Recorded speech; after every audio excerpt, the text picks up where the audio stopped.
What a wonderful time of year to live in Columbus, Georgia. The very early colors of autumn, the subtle falls in temperatures, which remind us of the beautiful fall season that is shortly at hand.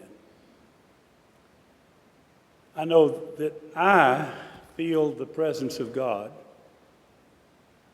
I think, closer to me during this season than any other, surrounded by the beauties of His nature.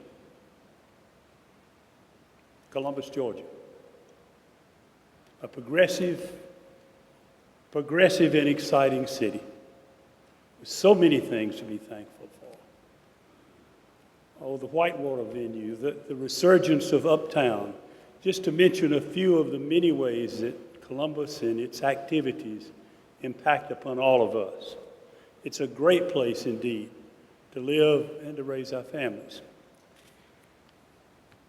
The fall of the year is a time of beginning, a time when school starts and the public schools have cranked off. It's a time for the colleges to begin, and our college students have already departed for their colleges, hopefully to study some and enjoy their college as well. This is also a beginning time for our church as we inject new officers into our diaconate in session. As we begin the process of budgeting and the very important process of raising funds to support us in the year ahead. I'd like to read a short quote from the book of Deuteronomy, chapter 8, verses 17 and 18. Do not say to yourselves, my power and might of my own hand has gotten me my wealth and treasure. But remember the Lord your God, for it is He who gives you the power to gain treasure and wealth, so that He might confirm His covenant that He swore to your ancestors. This church, the First Presbyterian Church of Columbus, has had a profound effect on my life and the life of my family. There's so many things about this church that are meaningful.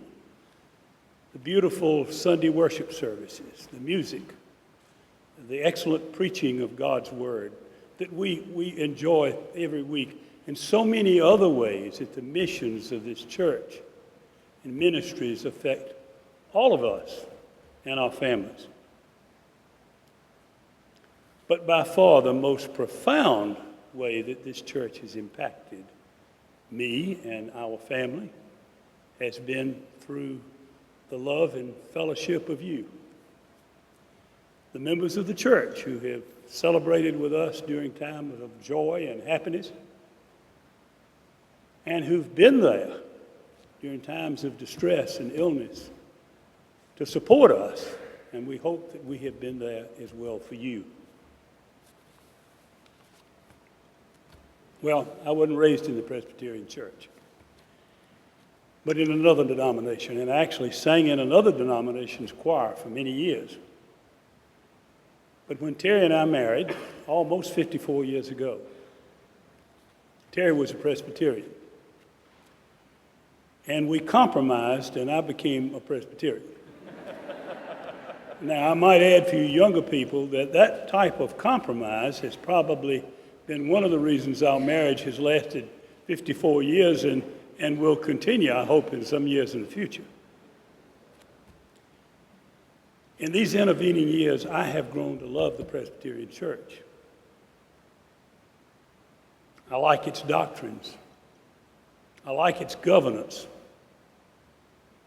I have served as a church officer on many occasions, both as a deacon and an elder, and was recently asked by one of my very wise children, why at this time in your life have you elected to go back onto the session as an elder?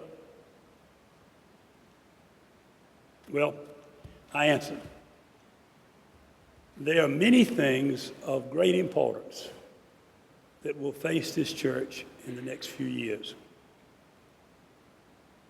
It is my hope that my gray hair and my experience perhaps can add some import to the solutions of these potentially impacting problems. The overall idea is to make opportunities out of problems, and through opportunities to solve problems. Now, this is the time for us to support the wonderful ministries of this church.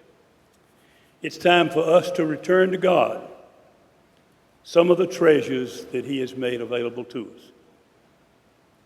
Please, prayerfully over the next weeks, consider your pledge to this church. Your financial support, my financial support, is essential for this church to continue its mission. Thank you.